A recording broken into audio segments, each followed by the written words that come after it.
Nevada is known for having some amazing ghost towns.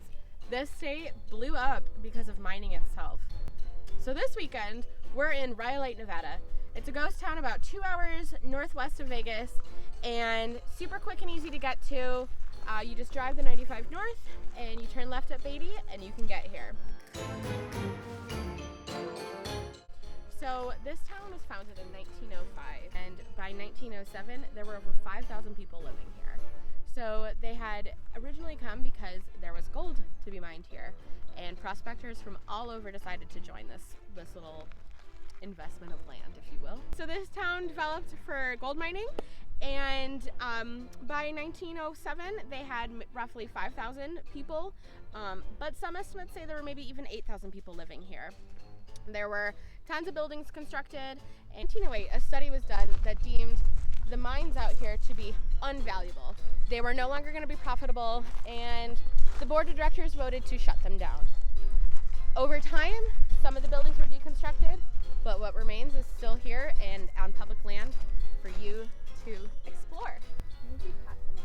That's a nice, spacious 8-bedroom. So as you're walking around, just be careful that you don't step on nails or anything, and obviously leave anything you find. So this is one of those houses that those 8,000 people would have lived in, and definitely not a house I'd want to live in, but you can still see there's just things here from when they lived here. The people literally just were like, all right, we're done, and they just left. But this is it's weird to think about what a one-room house is actually like. This is it. I genuinely wonder though how many people live in these little things, because I mean one person maybe, but I don't want to live in a studio. It's kind of crazy to think about that there's 3 doors on this house and it's one room, and that this is over 100 years old and it's still standing. That's just crazy. So there's a train station out here, and it used to connect to Tonopah, Nevada, as well as Las Vegas, Nevada. The train station is private property, so you can't go in there, but it's still really cool to look at. And also, I'm just so amazed that these buildings are so old and they're still standing. Do you think they just would come out in the backyard and just be okay, just throw one more in the pile, Velma? And this is where they were having their frat parties. Just kidding. I don't think they were having frat parties. They just would leave their trash here.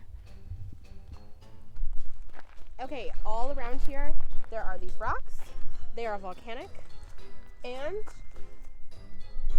they're rhyolite. So this light-colored rock with the tiny little crystals, that's rhyolite.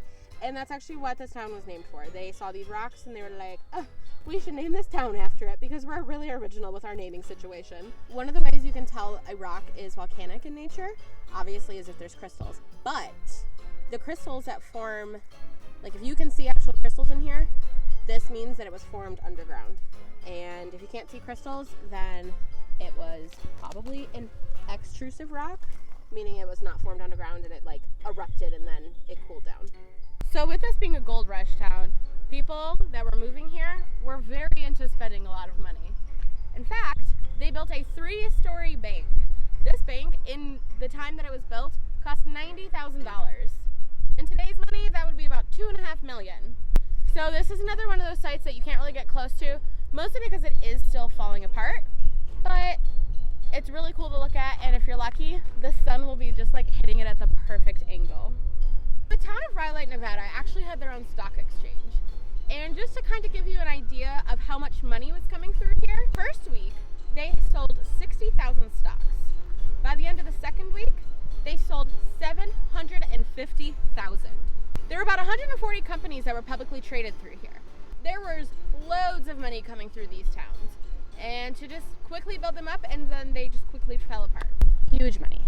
Huge.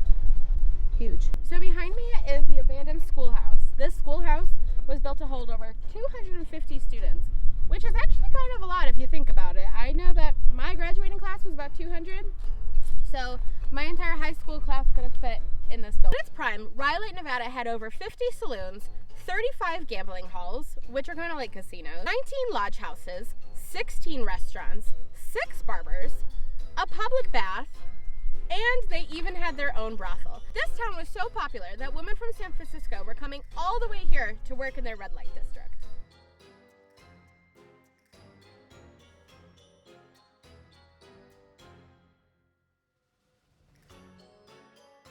When you're out here, please just be respectful of the boundaries and buildings as well as the signs.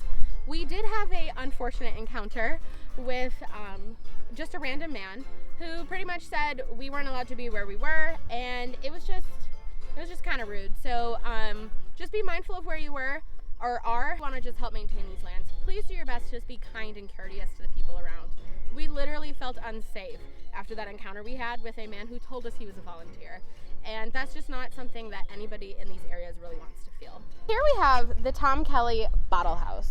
This bottle house was constructed of over 50,000 glass beer and wine bottles. In 1925, Paramount Pictures wanted to use it for a film, so they restored it for us.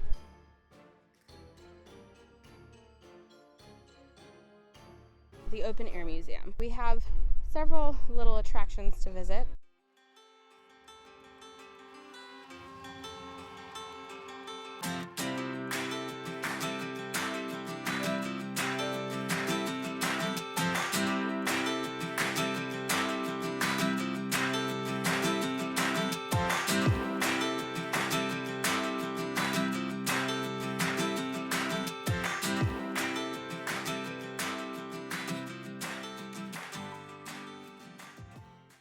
When the artist created this sculpture, he actually used live models and just draped plaster over them until they could stand up on their own, like they had dried enough. And I don't know, I just kind of find this one like a little bit creepy.